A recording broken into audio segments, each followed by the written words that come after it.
May the words of my mouth and the meditations of each heart be wholly acceptable in your sight, O Lord, our strength and our Redeemer. Amen. Please be seated. Good morning.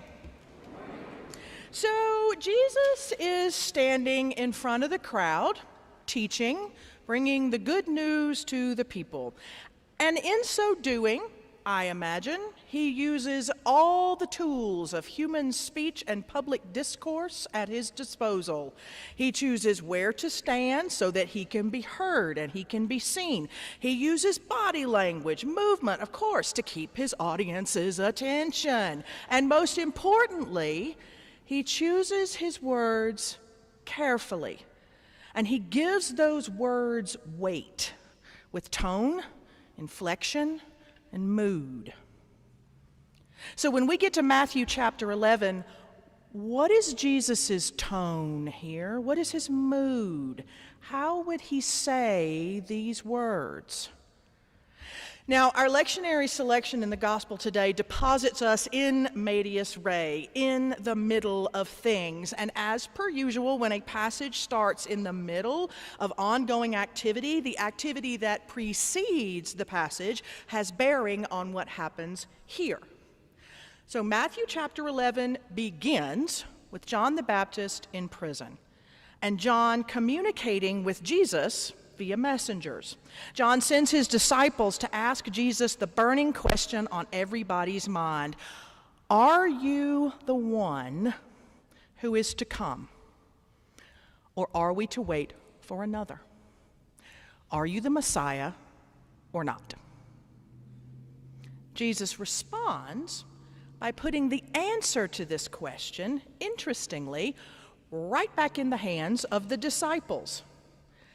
Go and tell John, and I'm quoting, go and tell John what you see. And what John's disciples can see for themselves, of course, are the deeds of Christ on earth. Quoting, the blind receive their sight, the lame walk, lepers are cleansed, the deaf hear, the dead are raised, and the poor have the good news brought to them.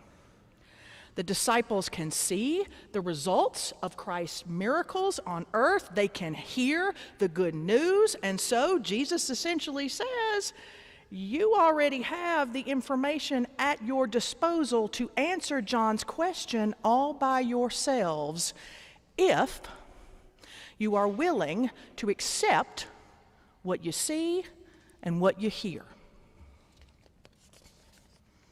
The gospel next turns to Jesus preaching to the people. Teaching in which he answers another burning question people have, and I'm paraphrasing here. Who and what is John the Baptist? What is the deal with that guy? Christ's answer to the crowd in a nutshell? You already know the answer to this question. He is the one who has come to make way for the Son.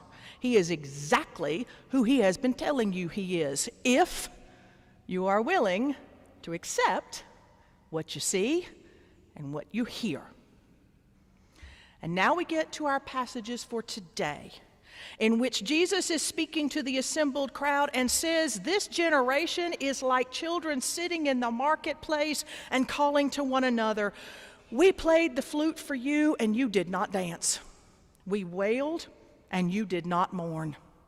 We, the we here being John and Jesus, we acknowledged your sorrow, but you didn't want to cry. We brought you a chance for joy, but you didn't want to dance. It seems that no matter what we do, you're not happy. But the listeners in the crowd that Jesus is talking to in this moment aren't the only unhappy ones Jesus refers to. Look at the pronoun change in the next verse. We move from you to they. We move from those who are hearing Jesus now as Jesus is speaking to those who have heard Jesus earlier and not only refused the message, but offered up criticism. Quote, John came neither eating nor drinking, and they say he has a demon. The Son of Man came eating and drinking, and they say, look, a glutton and a drunkard, a friend of tax collectors and sinners.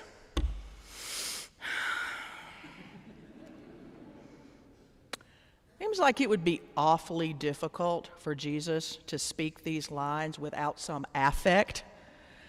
I can't do it, and y'all, I'm dialing way, way, way back from the amount of affect I could bring to these lines.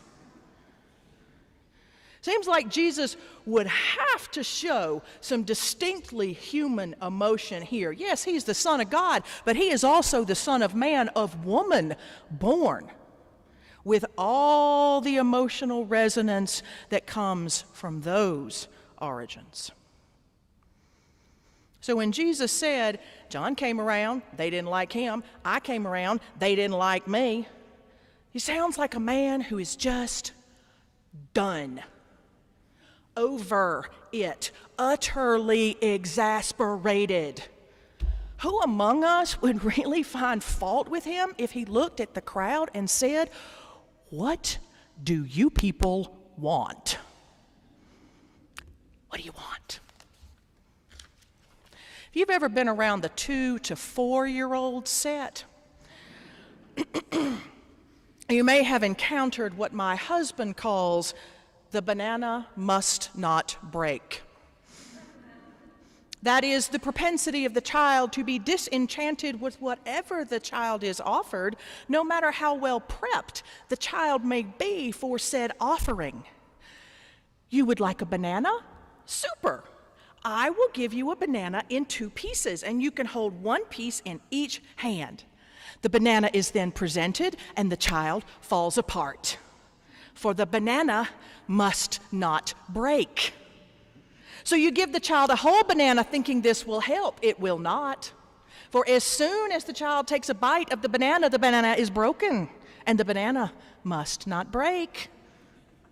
Mommy, Daddy, I would like to eat a banana without the banana ever breaking. The banana must remain the same, and yet it cannot remain the same if my wish is to be granted. I find this inescapable truth to be intolerable. So when Jesus says, whatever we offer you, you fuss and fret and throw a fit, I feel for Jesus. It feels like he's dealing with some banana must not break energy. The chronic, childlike dissatisfaction, the perpetual fault-finding, the eternal Goldilocksing of the human condition. Nothing is ever quite right. And just at that moment in Matthew, when most of us humans would be really warming up to a self-righteous, indignant thesis, some variation of, you people are impossible, just at that moment, Jesus changes track dramatically. His tone and his focus change, and instead of berating the people, he gives thanks to God. Thanks to God for revealing the truth not to the wise and intelligent, but to infants. Dare we say, revealing it to fools, as Father Jared preached just a few Sundays back? And then, despite Christ's clear awareness of our stubbornness, our willful blindness, the rejection of his teachings by the people, he nonetheless offers, "Come to me, all of you who are carrying heavy burdens, and I will give you rest." I will give you rest. For the exhausted, world-weary, decision-fatigued among us, what a balm. For those among us who spend every waking day wrestling with addiction, depression, anxiety, chronic stress, chronic illness, lack of resources, lack of access, injustice, loss, grief, what a gift. Christ doesn't offer an instant cure-all or a magical fix, but he does promise change. Change that is possible, of course, only if we are willing to accept it.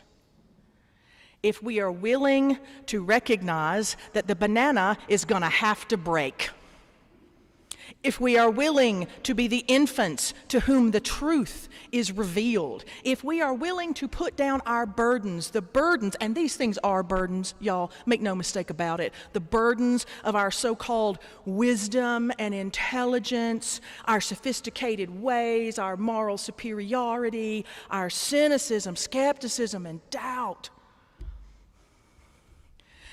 If Jesus of Nazareth were to walk into this nave, this moment, and I mean Jesus of Nazareth, not Jesus Christ, crucified, died, and was buried and rose again on the third day, the Jesus Christ who's got 2,000 years of church infrastructure and history and theology and text and learning and public discourse to back up the message. No, I mean Jesus of Nazareth. If he were to walk in this nave right now, with his radical, disruptive message of absolute compassion and community, what reception would he find? How would we greet him? Fault-finding? Disbelief? Criticism? The how dare yous of righteousness and indignation. My hope is for the courage and the humility to say, Jesus of Nazareth, my burden is heavy, and I am so ready to put it down.